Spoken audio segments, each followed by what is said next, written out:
प्रिय छात्रों, commissioner of higher education के सैटेलाइट बेस्ड इंटरैक्टिव प्रोग्राम में आपका स्वागत है। हिंदी के आज के विषय में हम कवि नागार्जुन के बारे में बात करेंगे। नागार्जुन मूलतः एक जनवादी कवि माने जाते हैं। उनका जो जन्म है वो 1911 ईस्वी में अपने ननिहाल सतलखा में हुआ था, खास करके बिहार के दरभंगा ज़िले में, जिनका मूल नाम वैद्यनाथ मिश्र था। बचपन में जो कवि होता है, जिस मिट्टी के साथ बड़ा होता है, जिस मिट्टी में खेलता कूदता है, उसी मिट्टी का ऋण चुकाने की भावना जो होती है उस कवि में हमेशा बनी रहती है। यही स्थिति जो है वो आगे जाकर नागार्जुन की कविताओं में हमें नज़र आती हैं। 1932 में अपराजिता देवी से नागार्जुन का विवाह संपन्न हुआ। नागार्जुन की मूल भाषा जो है, मातृभाषा जो है वो मैथिली रही है, किंतु इनके सिवा भी उनकी विशेष रुचि संस्कृत में और ख़ास करके बौद्ध दर्शन एवं को सीखने के लिए पाली भाषा में रही है। पाली भाषा और बौद्ध दर्शन के अध्ययन के लिए वो कोलंबो तक भी गए हैं।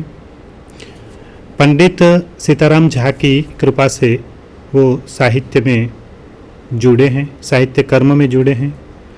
1936 में उन्होंने बौद्ध धर्म अपनाकर अपना मूल नाम वैद्यनाथ मिश्र के स्थान पर नागार्जुन स्वीकार कर लिया। 1934 से 1941 तक वो समस्त देश में एक घुमंतु जीवन व्यतीत करते रहे हैं, एक घुमक्कड़ व्यक्ति जिसको हम कह सकते हैं। किसान संघर्ष की अगुवाई के कारण 1939 से 1941 तक उन्होंने बार बार जेल यात्राएं भी सही हैं। 48 में ठीक पूज्य महात्मा गांधी के वध के बाद गांधी वध पर लिखी उनकी चारों कविताएं जब्त भी हुई थी।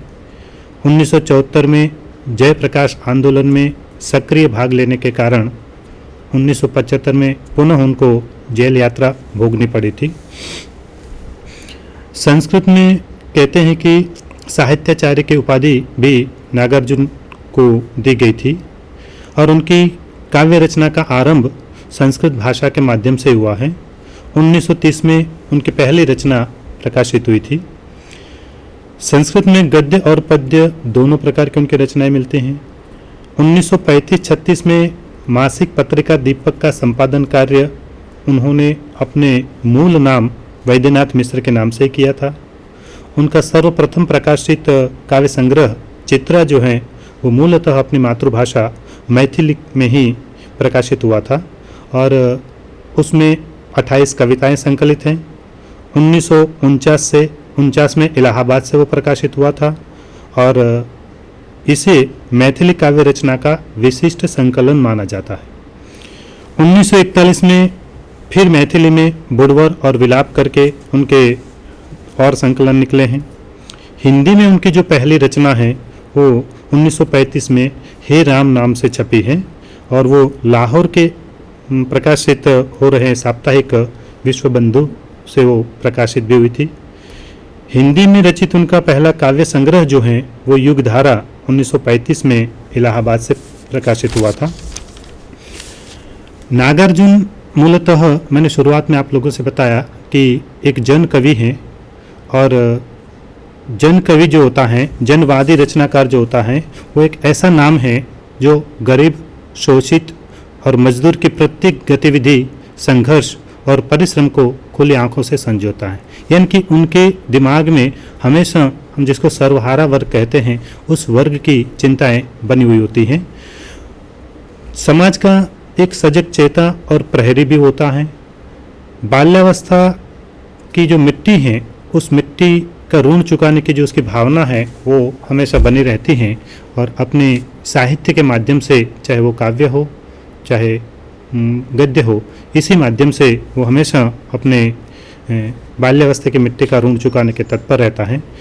20वीं शताब्दी के प्रथम 2 दशक को हम अगर देखें, नागार्जुन की कविता या नागार्जुन के कवि के रूप में देखने से पहले उस युग की परिस्थितियों पर अगर एक नज़र हम डालें तो कह सकते हैं कि 20वीं शताब्दी के प्रथम 2 दशक में हमारे देश में औद्योगिक प्रगति बहुत कम हुई थी और परिणाम स्वरूप ये जो समस्याएं हैं शोषक और शोषितों की, वो कम मात्रा में नज़र आती थी। धीरे धीरे जैसे जैसे औद्योगिक प्रगति समाज में बढ़ती गई, कई समस्याएं उभर कर सामने आई, जैसे कि अंग्रेजी साम्राज्यवाद और भारतीय सामंतवाद के साथ साथ हमारे समाज में पूंजीवाद और व्यक्तिवाद का विकास हुआ। एक और स्वतंत्रता की लड़ाई में पूरा देश कंधे से कंधा मिलाकर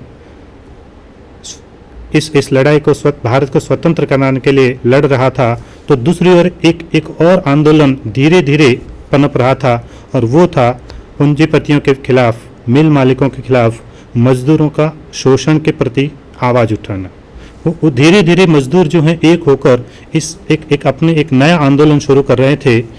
देश की इन विषम परिस्थितियों में युवकों के साथ साहित्यकार भी चिंतित रहे, क्योंकि आज भी हम देख रहे हैं कि भले हम कहते हैं कि हमारा देश विकास की ओर जा रहा है, तरक्की भी हो रही है, मानते हैं कि विश्व में हमारे देश का एक अलग नाम उभर रहा है, किंतु परिस्थिति कुछ अलग है।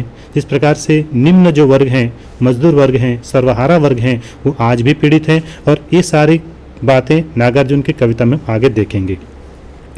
रूस के समाजवाद और पश्चिम के अन्य देशों में प्रचारित कम्युनिज्म ने हिंदी साहित्य को अच्छी तरह से प्रभावित किया था। विश्व में भी जो घटनाएं घटित होती हैं उससे हमारे देश का साहित्य भी उसके प्रभावित हुआ था।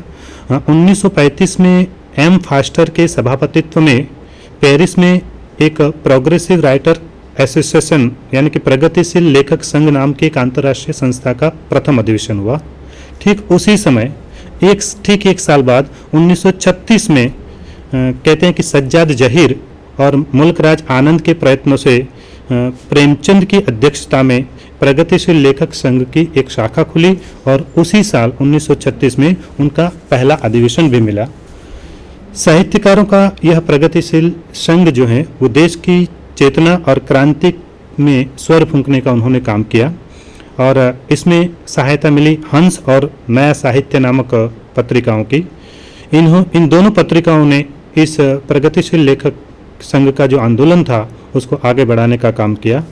खास करके मार्क्सवादी दर्शन से युक्त होकर प्रगतिशील विचारधारा प्रगतिवाद नाम से हिंदी में अवतरित हुई। यानी कि हिंदी में स्वतंत्रता यानी 1900 के बाद की हम परिस्थिति देखें तो साहित्य जो है विभिन्न वादों के साथ जुड़ा हुआ है। इसमें ये नागार्जुन की हम चर्चा करने के लिए जा रहे हैं तो वो उनकी जो कविता है विशेष रूप से प्रगतिवाद से जुड़ी हुई हैं। तो ये मार्क्सवादी दर्शन से युक्त होकर कहते हैं कि प्रगतिशील विचारधारा प्रगतिवादी नाम के साथ आगे बढ़ी। प्रगतिवाद जो है वो हमारे देश में दो तरफ से उभरा है, एक तो राजनीतिक क्षेत्र में और दूसरा साहित्य के क्षेत्र में। राजनीति में साम्यवाद जो है उस रूप में वो आगे बढ़ा है और साहित्य में नागार्जुन जैसे खास करके प्रेमचंद भी इसी में जुड़े हुए थे। तो ऐसे विशिष्ट साहित्यकारों के माध्यम से वो आगे बढ़ा है और प्रगतिवाद का समय जो है वो 1935 से 1950 तक का माना जाता है। कुछ विशिष्ट विशेषताएं भी इस की रही हैं। खास करके कहते हैं कि प्रगतिवाद ने वर्गहीन समाज व्यवस्था की स्थापना की है। सर्वहारा वर्ग के प्रति उनकी विशिष्ट सहानुभूति रही है। सामाजिक क्रांति का वो उद्घोषक रहा है। नारी मुक्ति का स्वर उसमें बना रहा है। रूढ़ियाँ जो थी, हमारी परंपराएं जो थी, खास करके हमारे पंडित मुल्ला मौलवी जो थे वो सारे धर्म के नाम पर प्रजा को जो जकड़ कर रखना चाहते थे और अपना आधिपत्य जमाना चाहते थे, खुद को भगवान और खुदा का प्रतिनिधि मानकर। तो इन सारे रूढ़ियों का खास करके प्रगतिवादी कवियों ने और प्रगतिवाद ने विरोध किया है। यथार्थवादी चेतना पर जोर दिया है। ये वास्तविकता जो है वो यथार्थ कल्पना को उन्होंने छोड़ दिया है और वास्तविकता को जोर देकर यथार्थवाद को उन्होंने पकड़ा है। एक चेतना की लहर जगाई है। भौतिकवादी दृष्टिकोण भी अपनाया है और कहते हैं कि मार्क्सवाद का साहित्यिक संस्करण भी इसमें रहा है। तो ऐसे ही प्रगतिवाद से जुड़े हैं हमारे कवि नागार्जुन और उनकी जो कविता हैं वो कहते हैं कि एक जन सामान्य से जुड़ी हुई कविता है। खास करके हमारे देश में उनका जो योगदान रहा है वो नागार्जुन का, वो विशेष रहा है और एक नया वर्ग समाज में जो पनपा है वो सर्वहारा वर्ग है। उस सर्वहारा वर्ग से वो हमेशा जुड़े रहे हैं। उनके काव्य संग्रह हैं वो खास करके उन्होंने, मैंने पहले भी बताया कि उनकी शुरुआत जो है वो संस्कृत से हुई है, पर ज़्यादातर उन्होंने मैथिली में और बाद में आकर हिंदी में कविताएं की रचना की हैं। बुडवर ये 1941 में उनका मिथिला भाषा में प्रकाशित हुआ था। विलाप ये भी उनका 41 में प्रकाशित काव्य संग्रह है। एक चित्रा भी है जो 1939 में मैथिली भाषा में लिखा हुआ काव्य संग्रह है। और एक अगला काव्य संग्रह अपनी मैथिली भाषा में लिखा हुआ है, पत्रहीन नग्न गाछ। तो ये 4-5 जो काव्य संग्रह है वो उन्होंने अपनी मातृभाषा मैथिली में लिखा है। इसके सिवा हिंदी में उनकी विशिष्ट कविताएं रही हैं, जैसे कि शपथ काव्य संग्रह है, चना जोर गरम है, युगधारा है, खून और शोले हैं, प्रेत का बयान है, सतरंगे पंखों वाली ये भी एक उनका एक काव्य संग्रह है। प्यासी पथराई आंखें जो 1962 में प्रकाशित हुआ था। अब तो बंद करो हे देवी यह चुनाव का प्रहसन, ये भी उनका एक काव्य संग्रह है। भस्मांकुर है, तालाब की मछलियाँ हैं, चंदना है, तुमने कहा था, खिचड़ी विप्लव देखा हमने, हजार हजार बाहों वाली, पुरानी जुतियों का कोरस, रत्न गर्भ और ऐसे भी हम क्या ऐसे भी तुम क्या, ये 1985 में निकला हुआ उनका हिंदी काव्य संग्रह है, अंतिम हिंदी काव्य संग्रह है। इसी के साथ साथ नागार्जुन कवि के अलावा उपन्यासकार भी रहे हैं और उनके विशिष्ट उपन्यास खास करके कहते हैं कि हिंदी साहित्य में रेणु का जब आगमन हुआ अपने आंचलिक उपन्यास के साथ, तो उसी समय नागार्जुन भी एक समाजवादी उपन्यासकार के रूप में उभर रहे थे। कुछ एक उपन्यास उनके आंचलिक कोटि में भी आते हैं। उनके विशिष्ट जो उपन्यास हैं उसमें मैथिली उपन्यास भी हैं जो अपनी मातृभाषा में उन्होंने लिखा, वो पारो हैं। और बलचन्मा जो उनका हिंदी में बाद में ट्रांसलेट होकर आया है, अनुवादित होकर आया है, वो उन्होंने सबसे पहले मैथिली भाषा में लिखा था। इसके सिवा रतिनाथ की चाची हैं, बाबा बटेश्वरनाथ, दुखमोचन, वरुण के बेटे हैं, कुंभी पाक हैं, हीरक जयंती हैं, उग्र तारा हैं, ये उनके विशिष्ट उपन्यास माने जाते हैं। किंतु आज जो हम हैं इस अंक में खास करके नागार्जुन को एक कवि के रूप में उनका मूल्यांकन करेंगे। अपनी निजी जिंदगी से उन्होंने कविता की शुरुआत की है कि साहित्यकार जो होता है वो हमेशा संघर्ष झेलता है। वो संघर्ष अपनी ज़िंदगी से होता है, अपने परिवार से होता है, समाज से भी हो सकता है और राष्ट्र के साथ भी होता है। तो ऐसा संघर्ष झेलते झेलते उसे अपनी निजी ज़िंदगी का जो चित्रण है वो खुलकर रचनाकार के रूप में वो करता है। और उन्होंने अपनी कविताओं में भी अपनी ज़िंदगी का निचोड़ दिया है। कहते कि गांधी का जो वध हुआ था उसी समय उनको बहुत बड़ा दुख हुआ था। स्वाभाविक है, सारे राष्ट्र उस समय शोक में मग्न हो गया था। तो गांधी वध पर जीवन के प्रति आस्था का स्वर बनाए रखने के लिए उन्होंने विभिन्न विषयों को लेकर कविताएं लिखी हैं, विभिन्न पात्रों को लेकर कविताएं लिखी हैं, जिनकी चर्चा हम इस क्रम में आगे करने वाले हैं। राजनेताओं पर उन्होंने विशिष्ट जोर दिया है और व्यंग्य भी किया है और प्रकृति का मानवीकरण भी किया है। जब साहित्यकार कवि जब दुखी होता है तब कहते हैं कि प्रकृति जो होती है उसे आनंद देती है, उसे सुख का अनुभव कराते हैं। तो ऐसी भी कुछ कविताएं जो हैं जो मैं आप लोगों के सामने इसका जिक्र करूंगा। खास करके सामाजिक विषमता है दोस्तों, उस समाज की विषमता से हमेशा कवि जो होता है वो व्यथित रहता है।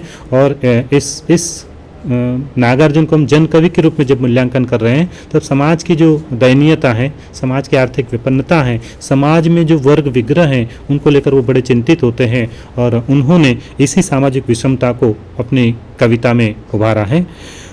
आज हम देख रहे हैं कि महंगाई का जो मार है और ख़ास करके एक और दुनिया में जिस प्रकार से प्रकृति पनप रहे हैं, प्रकृति अपना अलग विभिन्न रूप दिखा रहे हैं। अभी कुछ दिन पहले हमने जापान में सुनामी और भूकंप की बात सुनी।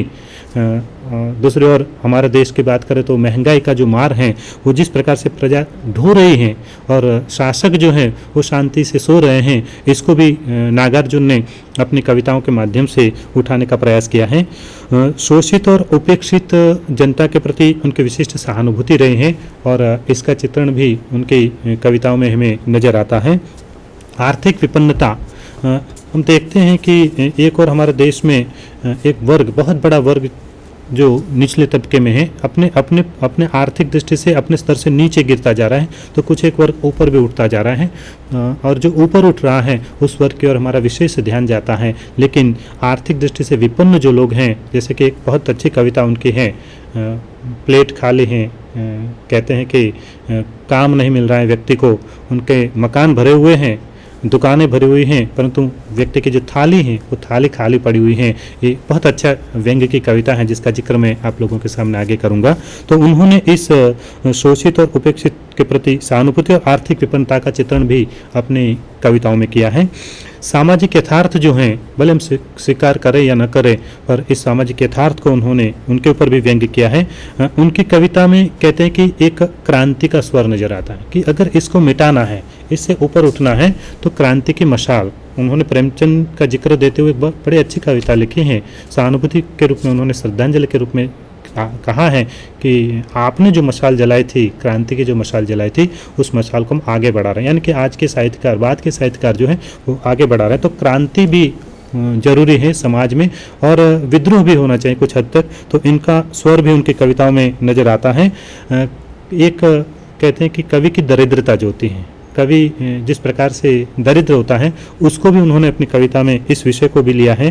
और इस प्रकार से अपने पूर्व के रचनाकारों से प्रेरणा ग्रहण करते हुए नागार्जुन ने बड़े अच्छे ढंग से अपनी कविता का में मूल्यांकन किया है। जो मैंने आप लोगों के सामने मुद्दे रखे, पॉइंट्स रखे हैं, उसके ऊपर उनकी जो कविताएँ हैं उसमें कुछ कविताएँ मैं आप लोगों के सामने रखने का प्रयास करता हूँ। खास करके 1947 में के बाद पूज्य महात्मा गांधी की हत्या हुई, उस समय कहते हैं कि पूरा देश एक शोक में छा चुका था। मुझे याद आता है नागार्जुन की इस कविता, बापू के ऊपर लिखी